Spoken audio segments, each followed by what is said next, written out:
ಪ್ರಭು ಯೇಸುವಿನಲ್ಲಿ ಅನುಗ್ರಹಿತರಾದ ಪ್ರಿಯರೇ, ದೇವರ ಎಲ್ಲಾ ಅನುಗ್ರಹಗಳು ಉಳಿತುಗಳು ಸ್ವರ್ಗದ ದೇವರು ನಿಮಗೆ ನೀಡಲಿ.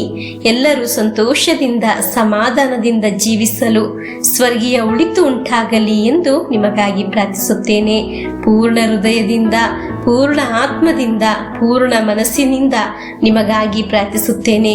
ದೇವರು ನಿಮ್ಮನ್ನು, ನಿಮ್ಮ ತಲೆಮಾರನ್ನು ಅನುಗ್ರಹಿಸುತ್ತಾರೆ. ಇಂದಿನ ದೇವರ ವಾಕ್ಯ ಯೋಬನ ಗ್ರಂಥ 22ನೇ ಅಧ್ಯಾಯ 21ನೇ ವಾಕ್ಯವನ್ನು ಆಲಿಸೋಣ. ದೇವರ ಚಿತ್ತಕ್ಕೆ ಮಣಿದು ಸಮಾಧಾನದಿಂದಿರು, ಇದರಿಂದ ನಿನಗೆ ಶುಭವಾಗುವುದು. ಪ್ರಿಯರೇ, ಯಾವಾಗ ಆಗಿದೆ ನಿನಗೆ ಶುಭವಾಗುವುದು? ದೇವರ ಅನುಗ್ರಹ ಬರುವುದು ದೇವರಿಂದ ದೂರ ಹೋದಾಗ ಅಲ್ಲ, ಪ್ರಾರ್ಥಿಸದೇ ಇದ್ದಾಗ ಅಲ್ಲ, ದೇವರ ಚಿತ್ತಕ್ಕೆ ನಾವು ಸಂಪೂರ್ಣವಾಗಿ ತಲೆಬಾಗಿದ್ದಾಗ. ಪ್ರಿಯರೇ, ದೇವರ ಚಿತ್ತಕ್ಕೆ ತಲೆಬಾಗಿದ್ದವರು ನೀವಾಗಿದ್ದೀರಾ.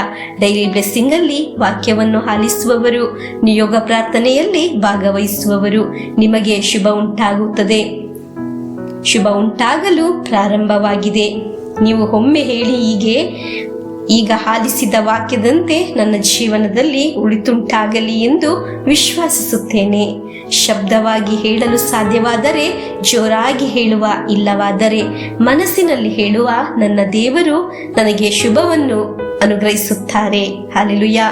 ಉಳಿತು ಬರಲು ಇರುವ ದಾರಿಯಾಗಿದೆ ಯೋಬನ ಗ್ರಂಥ 22ನೇ ಅಧ್ಯಾಯ 22ನೇ ವಾಕ್ಯ. ಆತನ ಬಾಯಿಂದ ಬುದ್ಧಿ ಕಲಿತುಕೋ, ಆತನ ಮಾತನ್ನು ಹೃದಯದಲ್ಲಿಟ್ಟುಕೋ. ಪ್ರಿಯರೇ, ದೇವರ ವಾಕ್ಯ ನಾವು ಹೃದಯದಲ್ಲಿಟ್ಟುಕೊಂಡು ಅವರ ಉಪದೇಶವನ್ನು ಸ್ವೀಕರಿಸುವುದಾಗಿದೆ ಈ ಶುಶ್ರೂಷೆಯಲ್ಲಿ ಮಾಡುವುದು.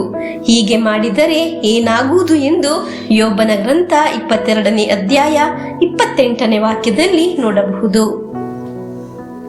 ನಿನ್ನ ಯೋಜನೆಗಳು ಸಫಲವಾಗುವು, ನಿನ್ನ ಮಾರ್ಗಗಳು ಪ್ರಜ್ವಲಿಸುವು. ಪ್ರಿಯರೇ, ನಿಮಗೆ ಅರ್ಥವಾಯಿತೇ? ನೀನು ತೀರ್ಮಾನಿಸಿದ ಕಾರ್ಯಗಳು, ಯೋಜನೆಗಳು ಸಫಲವಾಗುವುದು ಯಾವಾಗ? ದೇವರ ವಾಕ್ಯವನ್ನು ಸ್ವೀಕರಿಸುವಾಗ, ದೇವರ ಹತ್ತಿರ ಹೋಗಲು ತೀರ್ಮಾನಿಸಿದ್ದಾಗ, ದೇವರ ಹತ್ತಿರ ಬರಲು ಇರುವ ಅವಕಾಶವಾಗಿದೆ ಈ ಡೈಲಿ ಬ್ಲೆಸ್ಸಿಂಗ್ ಶುಶ್ರೂಷೆ. ಹಲ್ಲೆಲೂಯಾ. ನಿನ್ನ ನಾಶ ಮಾಡಲು ಬಿಡುವುದಿಲ್ಲ. ಎಲ್ಲ ಕಡೆ ನಿನ್ನನ್ನು ಸಂರಕ್ಷಿಸುವ ದೇವರಿದ್ದಾರೆ. ಎಲ್ಲೂ ಸಹ ಪರಾಜಯವನ್ನು ಹೊಂದುವುದಿಲ್ಲ. ಹಲ್ಲೆಲೂಯಾ. ನಮಗೆ ದೇವರ ಜೊತೆಯಲ್ಲೇ ಆಗಿರೋಣ. ಅವರ ಚಿತ್ತಕ್ಕೆ ತಲೆಬಾಗಿ ಪ್ರಭುವಿನ ಆಶೀರ್ವಾದವನ್ನು ಸ್ವೀಕರಿಸೋಣ. ನಮ್ಮ ಪ್ರಭು ಯೇಸು ಕ್ರಿಸ್ತರ ವರಪ್ರಸಾದವು, ದೇವರ ಪ್ರೀತಿಯು, ಪವಿತ್ರಾತ್ಮರ ಅನ್ಯೋನ್ಯತೆಯು ನಮ್ಮೊಡನೆ ಇರಲಿ. ರೋಗಗಳಿಂದ, ಅಪಘಾತದಿಂದ, ದುರ್ಮರಣದಿಂದ, ಅಗಾಲಿದ ಮರಣದಿಂದ, ಅಸೂಯೆಯಿಂದ, ಮೋಸೆ ವಂದನೆ ಇರಿಂದೆല്ലാം ದೇವರು ನಮ್ಮನ್ನು ಸಂರಕ್ಷಿಸಲಿ. ಹಾಲೆಲೂಯಾ. ಆಮೇನ್.